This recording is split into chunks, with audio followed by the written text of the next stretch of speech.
गौतम बुद्ध के कई शिष्य थे, उनमें एक बूढ़ा शिष्य भी था। वह बूढ़ा शिष्य भी बुद्ध के साथ ही रहता था। इस शिष्य का स्वभाव बहुत ही भोला भाला था। एक दिन बुद्ध उस बूढ़े शिष्य के पास पहुंचे और उससे पूछा कि आपकी उम्र कितनी है। वृद्ध शिष्य बोला कि करीब 70 साल होगी। बुद्ध ने मुस्कान के साथ कहा कि नहीं, तुम्हारी ये सही उम्र नहीं है। ये सुनकर बूढ़ा व्यक्ति थोड़ा असहज हो गया, क्योंकि वह जानता था कि बुद्ध बिना वजह कुछ भी नहीं कहते हैं। अगर बुद्ध ये बात कह रहे हैं तो इसका भी कुछ मतलब है। उस शिष्य ने बुद्ध से कहा कि मैंने तो मेरी उम्र सही बताई है।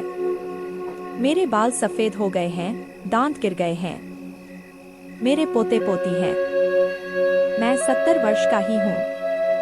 उसकी बात सुनकर बुद्ध ने कहा कि मेरे हिसाब से तुम्हारी उम्र 1 साल है। ये बात सुनकर बूढ़े व्यक्ति ने कहा कि आप ऐसा क्यों कह रहे हैं। बुद्ध ने उसे समझाते हुए कहा कि सच तो ये है कि तुमने जो 69 साल दुनियादारी में व्यतीत किए हैं वो तो व्यर्थ ही थे।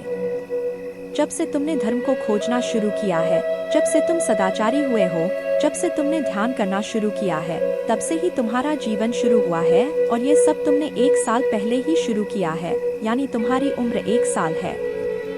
बुद्ध ने यहाँ संदेश दिया है कि समय अमूल्य है और हमें एक एक पल का उपयोग सही तरीके से करना चाहिए।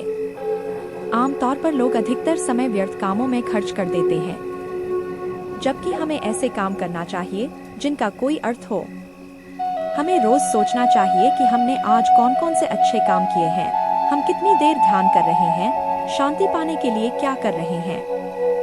इन बातों का ध्यान रखकर काम करेंगे तो जीवन में सुख शांति बनी रहेगी।